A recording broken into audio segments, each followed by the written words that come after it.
Hello, today we will review the new DHCS 1735 web form. This form will be available on our website via URL. Simply clicking on or navigating to this URL will open up the form and you can submit your DHCS 1735s as needed. To review the form, we're going to go ahead and simulate a submission using test information. To start off with, you'll notice some reorganization in the form.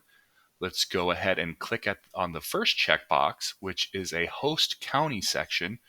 Are you utilizing another county's certification, recertification, or termination? I'm going to go ahead and click yes. We have host county and host county provider number, as well as an upload field up here. And you will notice all these little fields have asterisks, little red asterisks next to them. This means they are required now, since you selected this little checkbox. Next to some of those asterisks, you will also notice little tooltips. Hovering your cursor over these little icons will show additional guiding information to help you fill out the form. Let's start off with host county. This is a drop-down. To interact with the drop-down, you could click on it and scroll to what you're looking for, or if you happen to know what exactly you're looking for already, you could type it in and select the option, and that will satisfy the field. The next field is a host county provider number. We're going to just enter in some standard test information here. It will only allow you to enter a certain amount of characters though. The next field is a file upload. Let's go ahead and select some files. In this case, I will select one file and add it to my submission. The provider information is the next field. There are several fields here I will fill out quickly. I have some saved data here. I will use that. It will trigger some errors here because it needs some selections. Let's quickly dig into some of these fields though, namely the zip code. The zip code has three valid formats. It has the 5-digit format, which you see here. There's also the first additional 4-digit format, which allows a space and then the additional 4 digits, or you can go with the dash, and that is acceptable as well. However, if you mess up anything else with those formatting and do not hit one of those three set formats, you will throw an error like this, and hopefully that will guide you into entering the information correctly. The submitting county information, let's start with this. I will click one at random. Actually, let's go with Alpine. Is the provider a satellite clinic? In this case, when you select this, you will have different outcomes. If it's a satellite clinic, it will prompt you to enter 4 digits dash 2 additional characters. Similarly here, if it is not a satellite clinic, you will just get the prompt for 4 characters. Let's go ahead and go with the satellite clinic. The fee-for-service option.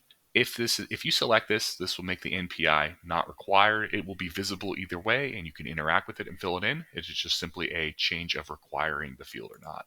As you see here, the red asterisk leaves when I select that. Type of transaction, there has been a change to this. Now you could select multiple transactions per form. Let's go ahead and do that. There is the certification and a termination. Let's keep it for mode of service function for both.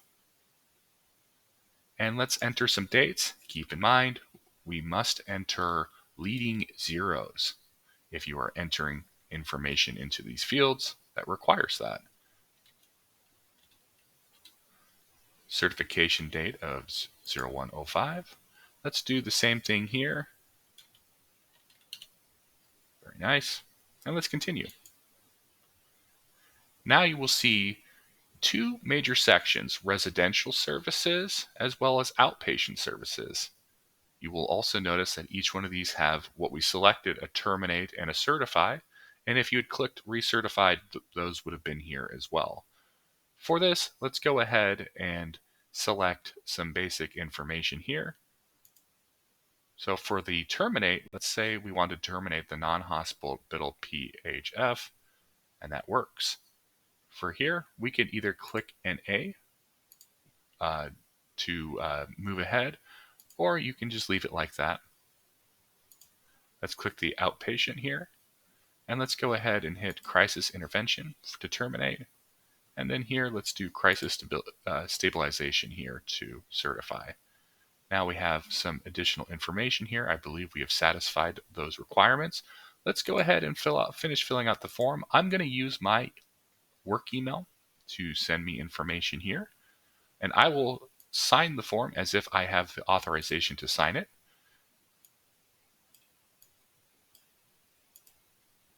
And I will click down here, certifying that I agree to the terms.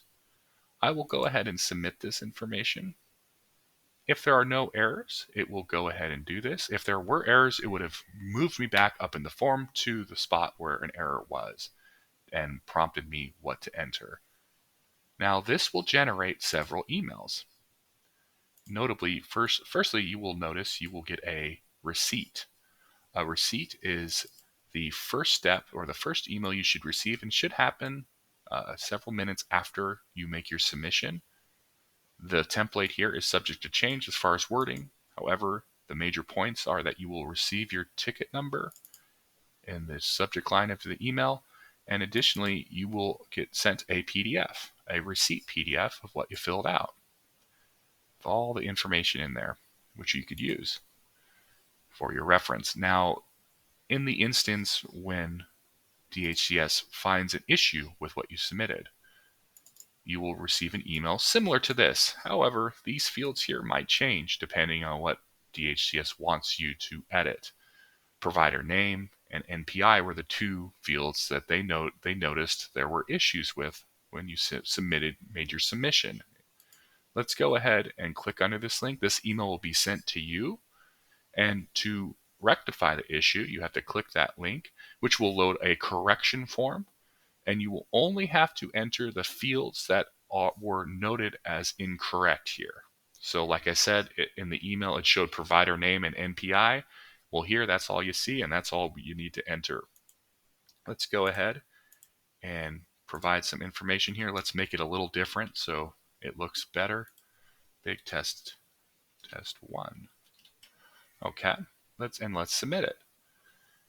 Now, once you have done that, you will receive an additional receipt with your revised information in it, and more importantly, DHCS will receive that information and push it into your initial submission. Once DHCS has reviewed all this information, they will finalize this and send you a final completion receipt showing what the final version of the form looks like with all the original submissions and any changes that were made. I hope this helps you fill out the 1735 form. Thank you.